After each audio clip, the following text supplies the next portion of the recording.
আসসালামু আলাইকুম দর্শক, চলে আসলাম নতুন আরেকটি ভিডিও নিয়ে। দর্শক, আমি আমার সর্বশেষ ভিডিওতে একটা কথা বলেছিলাম যে এখন আপনাদের মধ্যে সবচেয়ে বেশি যে জিনিসটা জানার আগ্রহ সেটা হচ্ছে শারমিন এবং রাজকে নিয়ে। তাদের বিষয়ে কোনো ইনফরমেশন পাওয়া মাত্র আমি বলেছিলাম আপনাদেরকে দিব, ঠিক যেমনটা আজকে। দেখুন, রাজ আর শারমিনের বিষয়ে কে না জানতে চায়। সেই সুদূর পদ্মাচরের বাসিন্দা গোবরটুকানি খুকি আপা, সে এত বেশি ইচিং হচ্ছিল, তার শরীরে এত বেশি চুলকানি ছিল, সে গ্রামে বসে কোনো খবর পাচ্ছিল না। সে খবর জানার জন্য শারমিনের বাসায় পর্যন্ত চলে গিয়েছে যে শারমিনের কী অবস্থা, কতটুকু দুঃখে আছে, এটা দেখে মজা নেওয়ার জন্য সে শারমিনের বাসায় পর্যন্ত সে সুদূর পদ্মাচর থেকে চলে এসেছে। তার মানে বুঝতেই পারছেন, এখন কিন্তু বর্তমানে প্রত্যেকটা মানুষের এটা একটা জানার খুব আগ্রহ যে শারমিনের রাজের কী অবস্থা। তো আজকে আমি রাজ এবং শারমিন সম্পর্কে মোটামুটি ভালো কিছু ইনফরমেশন নিয়ে এসেছি, সেই বিষয়ে কিছু কথা বলবো। বিশেষ করে রাজের অবস্থান সম্পর্কে সবার জানার আগ্রহটা বেশি দেখলাম। তো রাজের অবস্থানটা আমি একটু লোকেট করার চেষ্টা করেছি এবং সেটা নিয়ে আজকে কথা বলবো যে রাজ এখন বর্তমানে কোন পরিস্থিতিতে আছে আর শারমিন কোন পরিস্থিতিতে আছে, রাজ কোন জায়গাটাতে আছে আসলে, সেই জিনিসটা আমি আজকে আপনাদেরকে ক্লিয়ার কাট বলে দিব। অন্যদিকে দর্শক, আজকে আমার ভিডিওতে একটা জিনিস থাকবে, বলতে পারেন একটা রহস্যের জট খুলে যাবে। এবং এই রহস্যের জটলাটা খুলবে কিভাবে সেটা আমি আপনাদেরকে বলে দিই। তানজিলের বিয়ের সময় গোল্ড নিয়ে অনেক কথাকথি হয়েছিল দর্শক, আপনারা সবাই জানেন তাই না, তানজিলার গোল্ড নিয়ে। তো ওই সময় তানজিলার গোল্ড যেগুলো দেওয়া হয়েছিল, সেখানে কিন্তু তানজিলার গোল্ডের মধ্যে কিছু সবগুলো তারা বলেছিল এটা গোল্ডের জিনিস, সব কিছু গোল্ড, সব কিছু গোল্ড। কিন্তু এখন বর্তমানে জানা গিয়েছে, এক আপুর মাধ্যমে জানতে পেরেছি, তানজিলার ওই গোল্ডগুলো সবই গোল্ড না, অর্থাৎ সেখানে কিছু সিটি গোল্ড বা ইমিটেশন যেটাকে বলেন সেগুলো আছে, কিন্তু তানজিলা সেগুলো ক্যামেরাতে প্রকাশ করেনি। আর এই কারণে দেখবেন তানজিলের বিয়ের গোল্ড কিন্তু সব কিছু কুষ্টিয়াতে নেই, এর অর্ধেক গোল্ড আছে তিশার কাছে, যাতে করে শ্বশুরবাড়িতে কেউ বুঝতে না পারে এগুলো আসলে সিটি গোল্ড। মানে তানজিলা যেটা করেছে, সিটি গোল্ড বা ইমিটেশনকে গোল্ডের জিনিস বলে চালিয়ে দিয়েছে, মানে চালায় দেন সোর্সের মাধ্যমে আর কি। তো সেই অবস্থাগুলোই আজকে রহস্যের জটলা আমি খুলে দিব। এবং সেই আপুকে অসংখ্য থ্যাঙ্কস, যিনি কমেন্টটা করেছেন এবং খুব ওভার কনফিডেন্টলি এই সমস্ত কিছু প্রুফ দিয়েছেন। সো দর্শক, আজকে এই বিষয়গুলো আমি তুলে ধরার চেষ্টা করবো। সো যদি আপনারা এই বিষয়গুলো সম্পর্কে জানতে চান, অবশ্যই পুরো ভিডিওটা দেখবেন, তাহলে ইন ডিটেলস সব কিছু জেনে যাবেন। সো দর্শক, বেশি কথা না বাড়িয়ে চলুন শুরু করা যাক আমার আজকের ভিডিও। আর ভিডিও শুরুতে বলে রাখি, আপনারা যারা নতুন এখন পর্যন্ত আমার চ্যানেলটিকে সাবস্ক্রাইব করেননি অবশ্যই করে দিবেন, আর যারা ভিডিওটা দেখছেন লাইক দিয়ে ভিডিওটি দেখা শুরু করবেন। দর্শক, আমি আমার ভিডিওর মূল কথা শুরু করে দিই। যেহেতু ভিডিওটা শুরু করছি, আমার মনে হয় আগে কমেন্টটা দিয়েই শুরু করি, তাহলে আপনারা ক্লিয়ার কাট বুঝতে পারবেন আমি কোন ইঙ্গিত দিয়ে কথা বলতে যাচ্ছি। সো আগে সে আপুর কথাটা বা মানে কমেন্টটা পড়ে আসি, চলুন। এখানে তাসনিম আলী, এই আপু কিন্তু রেগুলার আমাকে কমেন্ট করছেন এবং রেগুলার আমার একজন ভিউয়ার্স। তো এবারে খুব সুন্দর কিছু কথা লিখেছেন, বলেছেন, ডিয়ার তারকাদের গল্প, আমি আপনাকে একটা বিষয় নিয়ে একটা ভিডিও বানাতে রিকোয়েস্ট করছি, তানজিলার বিয়ের গয়না নিয়ে। তো এখানে একটা কথা বলে রাখি, আমি এই আপুর কাছে সবার আগে এক্সট্রিমলি সরি বলতে চাই এবং আমি খুবই দুঃখিত। কারণ দর্শক, আপনারা হয়তো খেয়াল করেছেন গতকাল কিন্তু আমি আমার অনেক আপুদেরকে রিপ্লাই দিয়েছিলাম। তার কারণ হচ্ছে আমি কিন্তু রেগুলার যে রিসেন্ট কমেন্টগুলো আসছিল সেগুলো কমেন্টে রিপ্লাই দিচ্ছিলাম, বাট আমি একটা জিনিস ভুলেই গিয়েছিলাম। মানে আসলে কি দর্শক, ইউটিউবের একটা সমস্যা আছে। সমস্যা কি, ওরা নিত্যদিন এত নতুন নতুন আপডেট আনে, আপনারা কল্পনা করতে পারবেন না। বিশেষ করে যারা ইউটিউব স্টুডিও অ্যাপস চালান, দেখবেন প্রচুর পরিমাণে নিত্যদিন তারা খালি আপডেট নিয়ে আসে। এবং এই আপডেটের কারণে যেটা হয় যে অ্যাপসটার যে একটা ইন্টারফেস, পুরো ইন্টারফেসটাই বদলে যায় পেজের। যে আসলে আমি যেভাবে কাজ করতাম সেই কাজের পেজটাই চেঞ্জ হয়ে গেছে।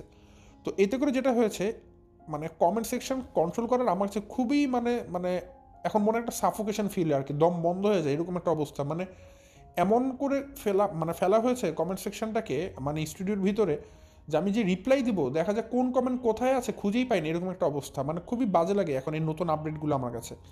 তো এটা করে যেটা হয়েছিল, আমি আপনাদেরকে বলে দিই, ধরুন আপনারা আমাকে কমেন্ট করেছেন, তাই না দর্শক, আমি এগুলোকে কী করবো, রিপ্লাই করে দিব, নতুন কমেন্ট রিপ্লাই দিব, স্বাভাবিক। কারণ আমি যখন রিপ্লাই দিব, আপনারও তো কিছু দর্শক আমাকে রিপ্লাই করেন না, বা সে কমেন্টের মধ্যে রিপ্লাই দেন, বা অন্যান্য দর্শকরাও কিন্তু কমেন্টের নিচে কমেন্টে রিপ্লাই করেন।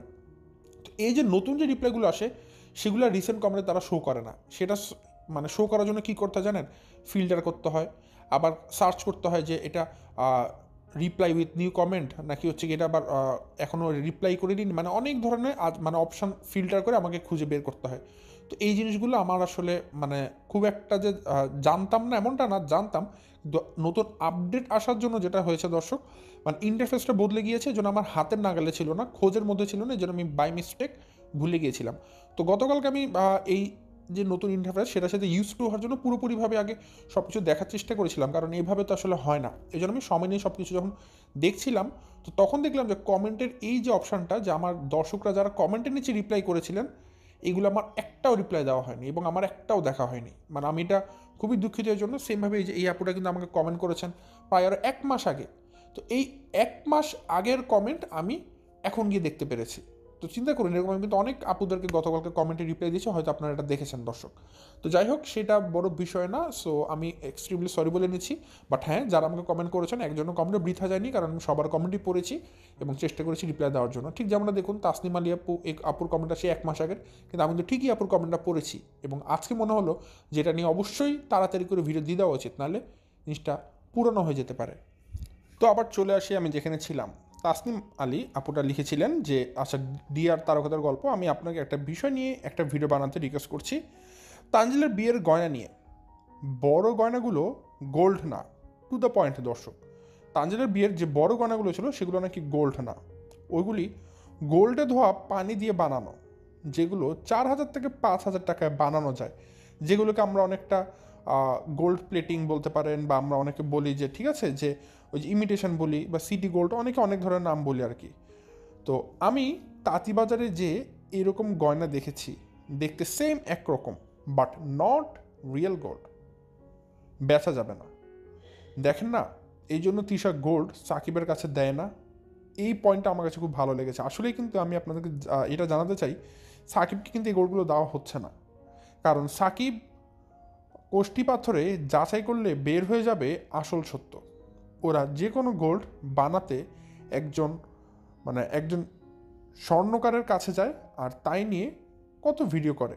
বা তানজিলের বড় গয়না নিয়ে ওদের কোনো ভিডিও কি আছে? আসলেই তো দর্শক নেই, তো নাই, কারণ ওইগুলো গোল্ড না। তিশার ভাইরা যে চুরি দিয়েছে, এই সেম নকল চুরি আমি তাঁতিবাজারে গোল্ডের দোকানে দেখেছি। প্লিজ এটা নিয়ে ভিডিও চাই।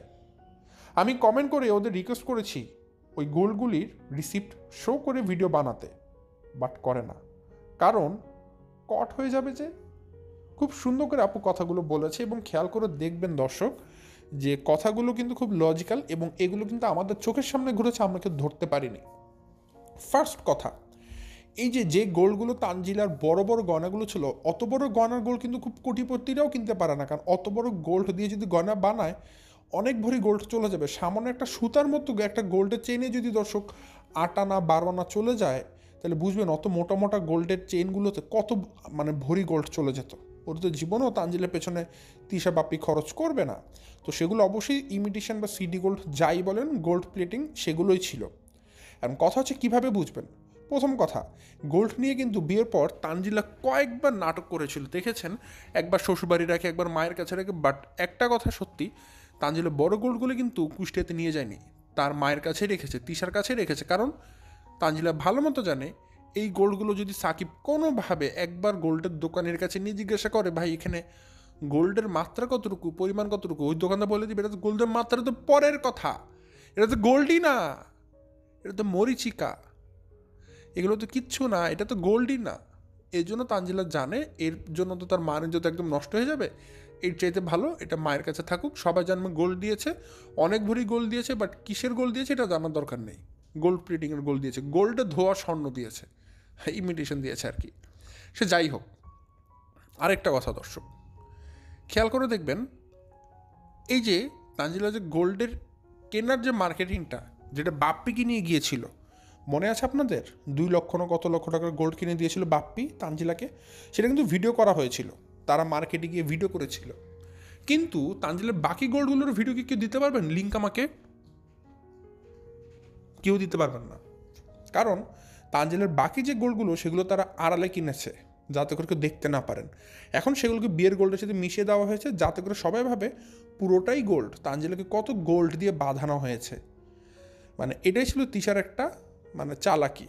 ঠিক আছে, আসল গোল্ডের মধ্যে নকল গোল্ড ঢুকিয়ে বলবে সবই গোল্ড। আসলে কিন্তু এমনটা নয়, আসলে এমনটা নয়। এই যে বললাম কয়েকটা প্রমাণ দিয়ে বোঝা যায়। তানজিলারা সামান্য একটা চুলের ব্যান্ড কিনতে গেলেও 10 বার করে ভিডিও করে দেখায়, এতগুলো গোল্ড কিনবে ভিডিও করে দেখাবে না, এটা কিন্তু অবিশ্বাস্য, অবিশ্বাস্য, অবিশ্বাস্য দর্শক, বিশ্বাসযোগ্য নয়। অন্যদিকে সাকিবের কাছে এই গোলগুলো কেন হস্তান্তর করা হচ্ছে না? আর সব কিছু সহজ সমাধান, আপু তো দিয়ে দিয়েছে, এত কিছু লাগবে না। এই গোল্ডের যে মেমো, ঠিক আছে, একটা দোকানের কাছ থেকে আপনি দোকানের কাছ থেকে গোল্ড কিনে তো অবশ্যই সে মেমো দেয় আপনাকে, রিসিপ্ট দিবে যে আচ্ছা আপনি এত ভরি স্বর্ণ কিনেছেন এত টাকা দিয়ে, যাতে করে আপনি বিক্রি করতে গেলে আবার একটা ভালো পার্সেন্টেজ পান আপনারা। তো সেই রিসিপ্টটা আপু দেখাতে বলেছিল তিশাদেরকে বারংবার, যে আপনারা যে গোল্ড দোকান থেকে কিনেছেন সেটার মেমোটা একটু দেখতে চাই, মেমোটা একটু দেখান।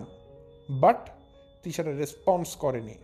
তার মানে আপুরের কথাতে কিন্তু অবশ্যই ধার আছে, অবশ্যই সত্যতা আছে, এবং অবশ্যই এখানে আমরা মানে রহস্যের কিছু গন্ধ খুঁজে পাচ্ছি, সন্দেহ করার মতো আমূল কিছু নমুনা আমি দেখতে পাচ্ছি। সো আমি এখানে সন্দেহ করব না, এখানে আমি কোনো রকমের প্রশ্ন তুলব না, আমি জাস্ট টু দ্য পয়েন্ট একটা কথা বলবো, তিশা যে কাজগুলো করেছে এই আপু একদম সঠিক কথাই বলেছে, এখানে কোনো ভুল নেই। আমি জাজমেন্টাল ওয়েতে চিন্তা করছি, আমি আপুর এই কথাগুলোর ভিত্তিতে তিশা দেশে পুরনো ভিডিওগুলো আবার দেখেছি, আবার ওয়াচ করেছি, এবং দেখেছি যে হ্যাঁ আসলেই ঘটনা সত্য। ওই গোল্ডগুলো কখনোই গোল্ড হতে পারে না, কারণ এত ভারী ভারী গোল্ড অলংকার যদি কোনো পরিবার দিতে যায় তাদের কোটি কোটি টাকা খরচ হয়ে যাবে। কারণ আমি একটা গোল্ডে বললাম তো সামান্য চিকন চেনের মধ্যে 8 আনা 12 আনা চলে যায় দর্শক, আপনারা জানেন। তো সেই ক্ষেত্রে এত মোটা মোটা গোল্ড যদি তিশারা সত্যি দিত তাহলে তাদের কত ভরি গোল্ড লাগতো একটা বার কল্পনা করে দেখবেন। তার মানে তিশারা এটা মিথ্যা কথা বলছে নিজেরা বড় সাজার জন্য, যে আমরা অনেক গোল্ড দিয়েছি। সো এটা পুরোপুরি তিশারা মিথ্যা বলেছে, এই আপু যা বলেছে সত্য বলেছে। বাট এই ঘটনাটা দর্শক আমাদের বিয়ের পর পর আসলে লিক করা উচিত ছিল, বাট এখন বিয়ের এতদিন পর আসলে এত বছর পর আসলে এই ঘটনার ভ্যালু কতটুকু থাকবে আমি জানি না। বাট হ্যাঁ, অবশ্যই সাকিবের কানে গেলে এটা নিয়ে তাদের পরিবারে এখন একটা ইস্যু তৈরি হবে, এটা আমি অবশ্যই জানি। এই জন্য আমি এই ভিডিওটা দেওয়া আর কি, যে ঘটনার সত্যটা ফাঁস হোক, মানুষ মিথ্যা নিয়ে কেন বাঁচবে। তো এটা ছিল তানজিলার গোল্ডের ঘটনা। সো তাসনিম আপু, ওনাকে অসংখ্য ধন্যবাদ। এই কমেন্টটা এতদিন পর আমি পড়েছি, এটা তো অবশ্যই মাইন্ড করবেন না, কারণ আমি বলেছিলাম যে সমস্যাটা কোন জায়গাতে হয়েছিল। আশা করি আপু বুঝবেন। এখন যে বিষয়টা নিয়ে কথা বলবো, রাজা শারমিনকে নিয়ে। রাজা শারমিনকে নিয়ে কথা বলার আগে আমাকে বলতে হবে একটু খুকিকে নিয়ে। আচ্ছা, খুকি মশাই সে তার পদ্মার চরে গোবরটা কোনো ফেলে ঢাকাতে দৌড় দিল কেন? আপনারা কি কারণটা জানেন? হয়তো ঢাকাতে দৌড় দেওয়ার কারণ হয়তো তারা অনেক কিছু বলবে, ডক্টর দেখানো বা নিজেদের শারীরিক চেক আপ, অনেক কিছুই বলবে। সে যেই হোক বা যাই হোক, যেটাই হোক না কেন, এটা তো আর কাজ ছিল না শারমিনদের বাসাতে ঘুরবে, তাই না? কারণ কিছুদিন আগেও খুকি কিন্তু শারমিনকে ধৌত করেছে তার ভিডিওর মাধ্যমে, শারমিনকে নিয়ে আজে বাজে কথাবার্তা বলেছে, ঠিক আছে। তারপরে যে তাদের জায়গা জমি নিয়ে কিন্তু তাদের মধ্যে ঝামেলা চলেছে। এমনকি বিল্লাল, আপনারা জানেন যখন পদ্মাচরে গিয়েছিল খুকি কিন্তু বাসাতে ছিল না। খুকির শাশুড়ি মানে বিল্লালের চাচি কিন্তু এক গ্লাস পানি পর্যন্ত বিল্লালকে খাওয়ায়নি। তো ওই অবস্থায় দেখুন তাদের সাথে সম্পর্ক এত খারাপ, কিন্তু সেই খুকি এখন কিভাবে করে শারমিনদের বাসাতে উঠে পড়লো, বিল্লালদের বাসাতে উঠে পড়লো? কারণটা কি? কারণ জানেন, এখানে চুলকানিটা অনেক বেশি, এখানে মানে ইচিংটা অনেক বেশি হচ্ছে, ঠিক আছে। এই খুকি তার চুলকানিটা সহ্য করতে পারেনি, কারণ তারা তো সবাই ইউটিউবের মাধ্যমে সবাই সব কিছু জানতে পারে। কিন্তু এবারের ঘটনা যেটা হয়েছে, যে শারমিন কোনো ভিডিও দিচ্ছে না তার চ্যানেল না থাকার জন্য, ওই দিক থেকে রাজের অবস্থা কেউ কিছু জানতে পারছে না, রাজের খবর কি কেউ কিছুই জানতে পারছে না। তো যার কারণে খুব কাছের মানুষ ছাড়া এই শারমিনদের বিষয়গুলো সম্পর্কে সবাই অবগত না। তো খুকি খুব দূরে থাকে, এই জন্য সে শারমিনের বিষয় সম্পর্কে জানতে পারছে না। অ্যান্ড তার তো অনেক চুলকানি বেশি, এই জন্য সে কী করেছে, সে মিমের বাসাতে উঠেছে, তারপর যাওয়ার আগে শারমিনের বাসাতে গিয়েছে, যাতে করে শারমিন কেমন আছে, কী অবস্থায় আছে, রাজের কী অবস্থা, যেগুলো সে জানতে পারে। কারণ খুবই সহ্যই হচ্ছে না, তরই সইছে না শারমিনের অবস্থাটা দেখার জন্য। আর আসলে এগুলো কি কিছু কিছু মানুষের চুলকানি থাকে, এই চুলকানিগুলোকে আসলে মলম দিয়ে থামানো যায় না। এই সমস্ত চুলকানিওয়ালা মানুষদেরকে একদম দমন করে ফেলতে হবে, নিশ্চিহ্ন করে ফেলতে হবে। কারণ এরা হচ্ছে সমাজের জন্য একটা কিট, এই কিটগুলো সমাজকে ভালো থাকতে দেয় না। তো যেটা বলছিলাম দর্শক, শারমিন আর রাজ তাদের বর্তমান পরিস্থিতিটা একটু সংকটজনক অবস্থাতে আছে। আর তাদের এই সংকটজনক অবস্থাকে ভিত্তি করে অনেক মানুষ এখন ফায়দা লুটে নিচ্ছে। এর মধ্যে একটা মানুষের নাম না বললেই নয়, সেটা হচ্ছে বিল্লাল। হয়তো সবাই এক্সপেক্ট করেছিলেন আমি বলবো মিমের কথা, আমি বলবো বাবুর কথা। তো এখানে একটা কথা বলে দিই দর্শক, আমি কিন্তু একটা শব্দ ব্যবহার করেছি আমার ভিডিওতে, কিন্তু প্রত্যেকটা শব্দ ব্যবহারের পেছনে একটা তাৎপর্য থাকে। কোনো একটা শব্দ কিন্তু আমি অকারণে ব্যবহার করি না। আমি কিন্তু বলি সেটা ফায়দা লুফে নিচ্ছে বা ফায়দা লুটে নিচ্ছে শারমিন আর রাজের এই পরিস্থিতি থেকে। এখন ফায়দা মানে কি? ফায়দা মানে কিন্তু লাভ, ঠিক আছে? তো আপনারা বলুন, মিম আর বাবু, শারমিন আর রাজ, যদি শারমিন আর রাজের সংসার ভাঙে বা তাদের এখন অবস্থা খারাপ যায়, এটা থেকে মিমের লাভ কি বা মিমের ফায়দাটা কি? আমাকে এটা বুঝে বলুন তো। শারমিনের সমস্যার জন্য কি মিমের ইনকাম বেড়ে যাবে, না মিম 10 বেলা বেশি ভাত খেতে পারবে? এমনটা কিন্তু নয়। মিমের কিন্তু ফায়দা নেই কোনো, মিমের কোনো লাভ হবে না, আবার লোকসানও হবে না। তাহলে মিমের কি হবে? মিম একটা পৈশাসিক একটা আনন্দ পাবে, একটা মনের মধ্যে একটা মানে কি বলে, একটা জঙ্গলি একটা আনন্দ পাবে, একটা ঠিক আছে, একটা একটা জঙ্গলি আনন্দ পাবে। কিসের আনন্দ? যে শারমিন খারাপ আছে, শারমিন ভালো নেই, শারমিনের রাজা সম্পর্ক ভেঙে গেছে, এই যে একটা জঙ্গলি আনন্দ পাবে, এটা মিমকে ভালো রাখবে, ঠিক আছে? মিম খুশি হবে মনে মনে। তো মিম কিন্তু এখানে একটা আনন্দ উপভোগ করছে, শারমিনের দুঃখ থেকে মিম খুশি হচ্ছে। সেটা কিন্তু ফায়দা পাওয়া না, এটা হচ্ছে গিয়ে একটা আত্মতৃপ্তি নেওয়া আর কি, পরিতৃপ্তি পাওয়া। সো এখানে ফায়দা নেই কোনো মিমের। ফায়দা মানে কি? লাভ হওয়া। তো লাভ যদি কারো হয়ে থাকে, একজন মানুষের নাম সবার আগে চলে আসে, সেটা হচ্ছে বিল্লাল। ঘটনা আমি এক্সপ্লেন করব, ধীরে ধীরে করব, যেহেতু এতগুলো ঘটনা জেনেছি সব কিছু বলবো। বাট এর আগে বলে নিতে চাই রাজ এবং শারমিনের বর্তমান অবস্থান সম্পর্কে। আমি একটা জিনিস যখন ইনসিস্ট করে বলি দর্শক বুঝবেন, অবশ্যই সেটার পেছনে কারণ আছে। আমি আমার সর্বশেষ ভিডিওতে একটা জিনিস বলেছিলাম, রাজ রাজের মতো বাসাতে আছে, শারমিন শারমিনের মতো বাসাতে আছে, কিন্তু রাজকে বর্তমানে হামকি ধুমকি দিয়ে তাকে দমন করে রাখা হয়েছে। আমি যে কথাটা বলেছিলাম সেই দিন হয়তো আমি কোনো রকম অত বেশি আপনাদেরকে ইনসিস্ট করে এমফেসাইজ করে বলতে পারিনি। বাট হ্যাঁ, আজকে আমি আপনাদেরকে বলতে চাই, আমি বিভিন্ন জায়গা থেকে সোর্স থেকে জেনেছি, আমি খবর পেয়েছি, এবং আমি আপনাদেরকে কনফার্ম ওয়েতে বলতে পারবো যে রাজ তার বাসাতেই আছে এবং রাজকে দমন করার জন্য তাকে আইনগতভাবে চাপ প্রয়োগ করা হচ্ছে। অর্থাৎ আপনাদেরকে খুলে বলি, রাজ যেহেতু মাঝখানে খুব বেলাইনে চলে গিয়েছিল, তার ইউটিউব চ্যানেল থাকার জন্য রাজ বিভিন্ন সময় বিভিন্ন ভিডিও দিচ্ছিল এবং শারমিনদের নামে বদনাম করছিল, শারমিনের মানহানি করছিল। এই জিনিসগুলো শারমিন পরবর্তীতে আইনানুগ ব্যবস্থা নিয়ে রাজকে পুলিশের মাধ্যমে ফোন দেওয়ানো হয় যেন রাজ যে কাজটা করছে সেই কাজগুলো যেন না করে, যতদিন পর্যন্ত না এটা মীমাংসা হয়। মীমাংসা মানে কি? যেহেতু শারমিনের চ্যানেল নেই, শারমিন কোনো কথা বলছে না, রাজ একা একা তার চ্যানেলে বসে বসে কথা বলছে, দর্শকদের সাথে এগুলো বলছে, এই কাজগুলো যেন রাজ বন্ধ করে দেয়, অর্থাৎ রাজ যেন ইউটিউবের ভিডিও না দেয় ঠিক ততদিন পর্যন্ত, যতদিন পর্যন্ত না এই ঘটনার একটা মীমাংসা হচ্ছে সঠিক। অর্থাৎ মীমাংসা মানে কি? সেটা হতে পারে ডিভোর্স, সেটা হতে পারে তাদের সম্পর্ক আবার ঠিক হয়ে যাওয়া, সেটা যে কোনো কিছু হতে পারে। বাট পুরো ঘটনা মীমাংসা না হওয়া পর্যন্ত রাজ ইউটিউবে কোনো ভিডিও দিতে পারবে না। এই জিনিসটা তাকে চাপ প্রয়োগ করা হয়েছে আইন দিয়ে, মানে পুলিশের মাধ্যমে। এবং এই জিনিসটা আমি মনে করি একদিক থেকে ভালোও করা হয়েছে, আবার বলি খারাপও করা হয়েছে। ভালো এই কারণে করা হয়েছিল, রাজ একতরফা অনেক কথা বলে যাচ্ছিল যেগুলোর আসলে কোনো ভিত্তি নেই, সেটার আসলে কোনো ভিত্তি নেই। বাট যদি আজকে শারমিনের চ্যানেলটা থাকতো তাহলে দুজন কথা বলতো, আমি মানে অ্যাকসেপ্ট করে নিতাম, সেটা ঠিক ছিল যে শারমিনও ভিডিও দিত। বাট আমি মানে বুঝতে পারছি না শারমিন এখনও কেন নতুন চ্যানেল খুলছে না। এই প্রশ্নের উত্তর আমি এতদিন পর্যন্ত খুঁজে পাইনি। বাট আজকে আমি বিল্লাল বা খুকির ভিডিও দেখে কিছু একটা নমুনা পেয়েছি, কিছু নমুনা পেয়েছি। সে নমুনাটা কি দর্শক আমি আপনাদেরকে বলি। ট্রমা কিন্তু অনেক ধরনের হয়। ট্রমার সংজ্ঞা জানেন? ট্রমা মানে আঘাত। আঘাত অনেক ধরনের হয়। আপনাকে যদি আমি একটা থাপ্পড় দিই সেটা একটা ট্রমা হবে, আপনি যদি আজকে বাসের তলে পড়ে যান সেটা একটা ট্রমা হবে, আপনি যদি ছাদ থেকে লাফ দেন সেটা একটা ট্রমা হবে, আপনি যদি ঘরের কোনো একটা জায়গাতে আঘাত পান সেটা একটা ট্রমা হবে। আবার আপনি প্রচুর পরিমাণে ডিপ্রেসড আছেন, কোনো একটা ঘটনাকে কেন্দ্র করে আপনি খুব বেশি পরিমাণে চিন্তিত আছেন, আপনাকে আপনার রেগুলার লাইফ লিড করতে দিচ্ছেন আপনার মন, সেটা একটা ট্রমা, এবং সেই ট্রমাটাকে বলা হয় মেন্টাল ট্রমা। এবং যত ধরনের ট্রমা আছে সবচেয়ে কঠিন ট্রমা হচ্ছে মেন্টাল ট্রমা। Mental trauma.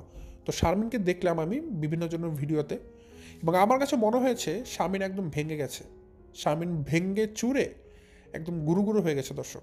শারমিনের মনটার মন নেই। শারমিন অনেক খারাপ, মুখের ভাষা খারাপ, মানুষ খারাপ, পরিবার খারাপ, সব খারাপ। বাট একটা কথা কি দর্শক, আমি যতগুলো মহিলা মানুষকে দেখছি না এখানে, এই যে মিম, তিশা, সাবিনা, যত জায়গায় বলেন, এই সবগুলোর মধ্যে শারমিনকে মনে হয়েছিল সে সংসারটা করতে যাচ্ছিল। এটার দর্শক পুরোপুরি আমার নিজের পার্সোনাল পার্সপেক্টিভ থেকে বলছি কথাগুলো, এগুলোকে আবার পার্সোনালি নেবেন না, কারণ ভাই আপনি কোনো সামনে ভালো বলেন, আমি ভালো বলছি না, সে খারাপ, আমি বলে নিচ্ছি সে খারাপ। বাট সংসারের দিক থেকে স্পেসিফিক একটা দিক থেকে আমি বলছি, আমার মনে হয়েছিল শারমিনের সংসারটা খুব করে করতে যাচ্ছিল। কারণ আপনারা এখন রিসেন্টলি ভিডিওগুলো দেখবেন, শারমিন কিন্তু যথেষ্ট পরিমাণে ভেঙে গেছে।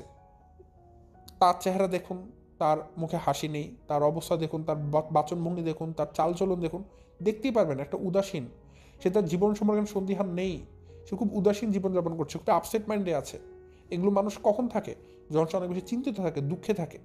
কিন্তু রাজকে খেয়াল করে দেখেছেন, যখন রাজ ভিডিও দিচ্ছিল, এই লাস্ট 3-4টা ভিডিও দিল, তার মধ্যে কিন্তু কোনো হতাশা, কোনো ডিপ্রেশন, কোনো দুঃখ, কোনো কষ্ট কিছুই দেখিনি।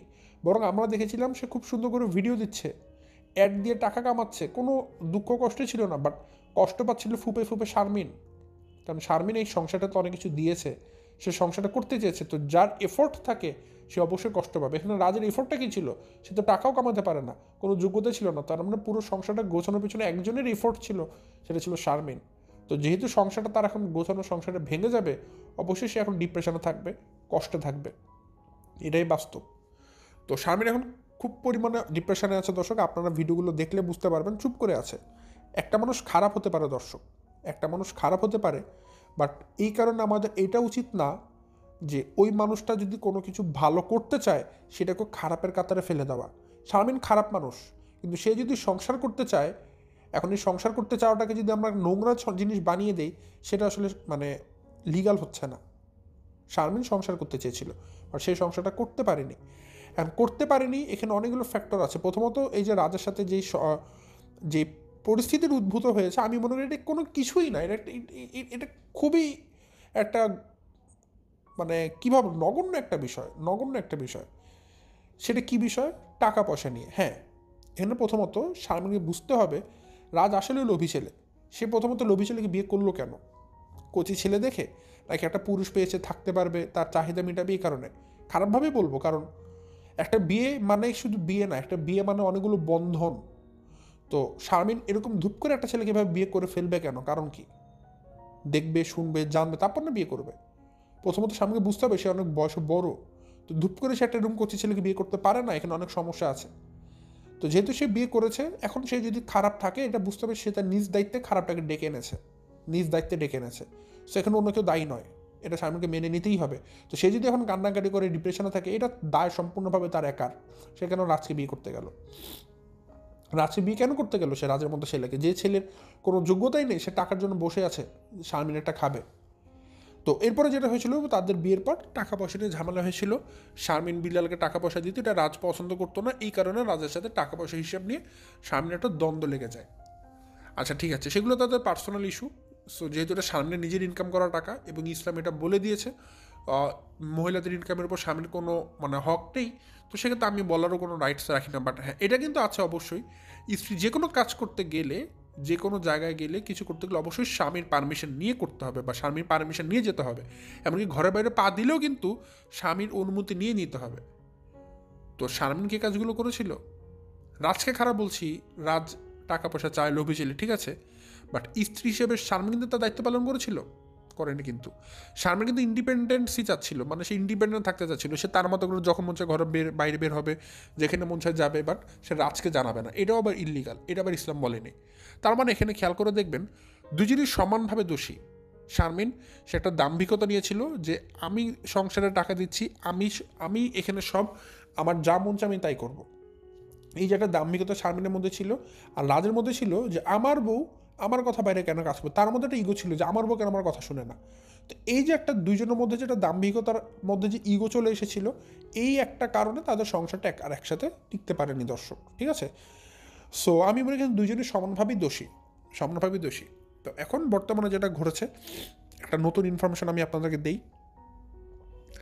শারমিন যে সংসারটা ভেঙেছে, মানুষের উচিত কী ছিল?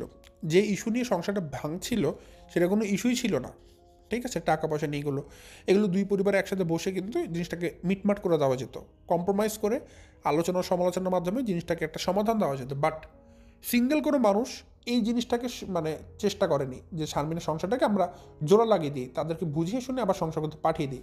সবাই এটাকে মানে কোনো রকমেরই চেষ্টা করলো না, কিন্তু বরং সবাই কী চেষ্টা করলো? সংসারটাকে ভাঙার জন্য। মানে সবার কাছে সংসার ভাঙাটাকে সহজ মনে হয়েছে সংসার গড়ার থেকে, সংসারটাকে জোড়া লাগিয়ে দেওয়ার থেকে সবার কাছে মনে হলো ভেঙে দেওয়াটা বেশি সোজা। তো সবাই এটার পিছনে লেগে গেল, কারণ এখানে অনেক ফায়দা আছে, অনেকের স্বার্থ আছে। সেই স্বার্থের মধ্যে সর্বপ্রথম যে স্বার্থটা সেটা হচ্ছে বিল্লালের। আপনারা জানেন বিল্লাল কিন্তু খুব একটা বেশি ইনকাম করতে পারে না, তো শারমিন কিন্তু বিল্লালকে প্রচুর টাকা দেয়, প্রচুর টাকা দেয়, প্রচুর টাকা দেয়। বলতে পারেন বিল্লাল চলে শারমিনের টাকা দিয়ে। তো শারমিন বিয়ে করে যাওয়ার পর থেকে কিন্তু বিল্লাল পর্যাপ্ত পরিমাণে টাকা পয়সা পাচ্ছিল না, কারণ শারমিন বিয়ে করে গিয়েছে আরেকটা পুরুষের সংসার করছে। আগে যে পরিমাণ শারমিন সংসারে টাকা দিত, শারমিন তো ওই পরিমাণে এখন দিতে পারবে না, কারণ সে অবশ্যই আরেকটা ঘরে সংসার করছে, তার ওই ঘরে সংসারে টাকা দিতে হয়। তো ঘুরে ফিরে না শারমিনের টাকাটার অনেক প্রয়োজন বোধ করছিল বিল্লাল। তো বিল্লাল মনে প্রাণে যাচ্ছিল যে শারমিনের সংসারে যদি ভেঙে যায় তাহলে অবশ্যই টাকাগুলো আবার সে পাবে।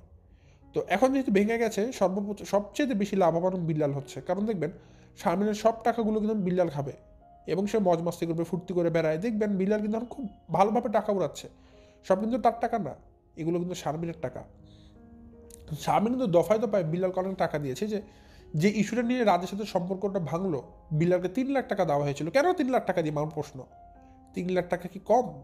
কেন বিল্লালকে 3 লক্ষ টাকা দেওয়া হবে? কেন? ঠিক আছে, বুঝলাম রাজের এখানে বলার কোনো অধিকার নেই, কিন্তু আপনি কেন বিল্লালকে টাকা দিবেন? আপনার পরিবার, আপনার সংসার, সেটা আপনার একান্ত। বিল্লালের আলাদা সংসার আছে, আপনি বিল্লালকে কেন 3 লক্ষ টাকা দিতে গেলেন?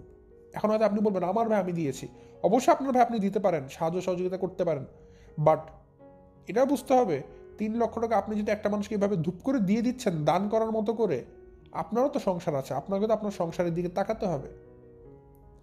আর বিল্লাল সেই টাকার জন্য বসে থাকবে, আর সে যেহেতু দেখছে যে রাজের কারণে সে এখন শারমিনের টাকা ঠিকমতো খেতে পারছে না, এই কারণে তারা কি বুদ্ধি করেছে, রাজ যখন তাদের বাসাতে গিয়েছে, মানে এই সংসারটাকে যদি ন্যূনতম জোরে লাগানোও যেত ঠিকভাবে কথাবার্তা বলে, বিল্লাল আজে বাজেভাবে কথাবার্তা বলে গালিগালাজ করে পরিবেশটাকে গরম করে দিয়েছে।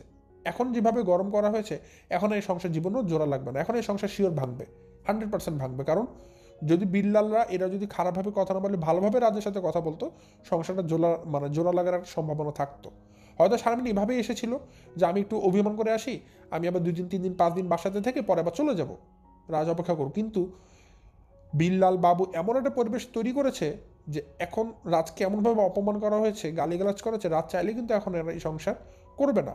আর রাজ নিজেও লোভী, সে নিজেও বুঝতে পারছে এখন আমি শারমিন অনেক কিছু জেনে গেছি, আমি এখন রোস্টিং ভিডিও বানাবো, আমার অনেক ভিউ হবে, আমার শারমিনকে দরকার না কেন, এই বুড়ি মহিলার সাথে আমি সংসার কেন করবো, আমি একটা কচি মেয়ে ধরে বিয়ে করবো। রাজের টেন্ডেন্সি এরকম হতে পারে, অনেক কিছু হতে পারে। তো মেন ঘটনা কি দর্শক, মেন ঘটনাটা হচ্ছে এখানে বিল্লাল মানে একটা ফ্যাক্টর শারমিনের সংসার ভাঙার জন্য। এখানে তো অনেক ফ্যাক্টরই আছে, আমরা সবাই সব কিছু জানি, বাট অনেকগুলো ফ্যাক্টরের মধ্যে বিল্লাল এখানে অন্যতম প্রধান একটা ফ্যাক্টর শারমিনের সংসার ভাঙার জন্য। শুধুমাত্র এই কারণ বিল্লাল শারমিনের টাকা খেতে চাচ্ছিল, শারমিনের টাকা খাওয়ার জন্য আজকে বিল্লাল তার বোনের সংসারটা নষ্ট করে দিয়েছে। জানি না এতে বিল্লালের স্বার্থটা কী হলো। ওই যে শারমিনের টাকা খাবে, দেখবেন বিল্লাল এখন খুব হাসি খুশি থাকে, ফুর্তি করে, কারণ শারমিনের টাকা খাচ্ছে। শারমিনের ব্যাংক ব্যালেন্স এখন বিল্লাল চালাবে, যেটা আগে করতো। সো এগুলো আসলে ঠিক না দর্শক, কোনোভাবেই, যে নিজের স্বার্থের জন্য আরেকজনের জীবন ধ্বংস করে দেওয়া। খেয়াল করে দেখুন, হ্যাঁ শারমিন বুড়ি, আমি বলছি দর্শক বুড়ি, বাট এরকম বুড়ি যে তার বয়স 50 বছর 60 বছর, কখনোই না। শারমিনের মতো বয়সে আপুরা যারা আছেন তারা কি সংসার করছেন না? তাদের কি ঘরে বউ বা তাদের কি ঘরে সন্ততি নেই, স্বামী নেই? অবশ্যই আছে। আপনারা সুন্দর সংসার করছেন, স্বামী নিয়ে ঘুরতে যাচ্ছেন, বাচ্চা কাচ্চা লালন পালন করছেন।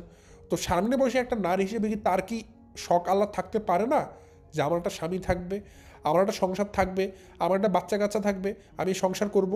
নাকি এটা তোর অপরাধ তার জায়গা থেকে ভাবাটা? এই অবস্থায় শারমিন একটা নিঃসঙ্গ জীবনযাপন করছে। যদি তার জায়গাটা চিন্তা করেন, বলতে হবে হ্যাঁ করুন একটা জায়গা, তাকে সঙ্গ দেওয়ার মতো কেউ নেই। ছিল একজন মানুষ রাজ, সে রাজও তার সাথে বিট্রে করলো, প্রতারণা করলো, তো এখন সে কাকে বিশ্বাস করবে? হ্যাঁ শারমিন মানুষটা খারাপ, বাট এই মান কি এটা তার সংসার করার কোনো অধিকার নেই? অবশ্যই আছে, প্রত্যেক মানুষের সংসার করার অধিকার আছে। তো আমাদের আসলে সব সাইডগুলো ভাবা উচিত। তো এভাবে করে যদি ভাবেন, দেখবেন আসলে কিন্তু পরিবেশ পরিস্থিতিটা বিল্লালদের পক্ষ থেকে অনেক খারাপ করে ফেলা হয়েছে। শারমিন যদি সংসার করতো, ক্ষতি কী ছিল? ওই যে ক্ষতি এক জায়গায়, বিল্লাল টাকা পয়সা কম পেত, এখন বিল্লাল টাকা পয়সা খাবে, বসে বসে মজ মাস্তি করবে শারমিনের টাকা দিয়ে। আজকে নিজের বোনের সংসার ভেঙে সে বোনের সংসার ভাঙার টাকা আজকে বিল্লাল খাবে, সেই টাকার রহমত কতটুকু আমি জানি না। তো যাক দর্শক, এই ইনফরমেশনগুলো আপনাদেরকে দেওয়ার ছিল। আর রাজের কাছ থেকে ভিডিও আসাটা আমি মনে করি আপাতত না করাই ভালো, কারণ রাজকে এখন আইনগত দিক থেকে প্রশাসনিক অনেক চাপ প্রয়োগ করা হয়েছে, সে ভয় ভীতির মধ্যে আছে, বলা যায় একরকম সে প্যান্টের মধ্যেই ইউরিন করে দিতে পারে ভয়তে, কারণ খুবই ভীতু একটা ছেলে আর কি, ভীতুর ডিম আর কি এই রাজ ছেলেটা। ঠিক আছে, তো শারমিনরা রাজকে প্রচুর পরিমাণে হামকি ধুমকি দিয়েছে, আর রাজ ভয়তে চুপ করে আছে কোন ঢাসা হয়ে।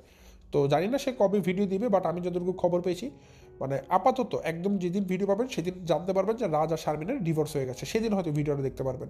বাট এর আগ পর্যন্ত ভিডিও দেওয়ার কোনো সম্ভাবনা নেই। একটা উপায় আছে, যদি শারমিন একটা নতুন চ্যানেল খোলে, শারমিন নতুন চ্যানেল খুললে রাজ সাথে সাথে সেদিন থেকে ভিডিও দেওয়া শুরু করবে।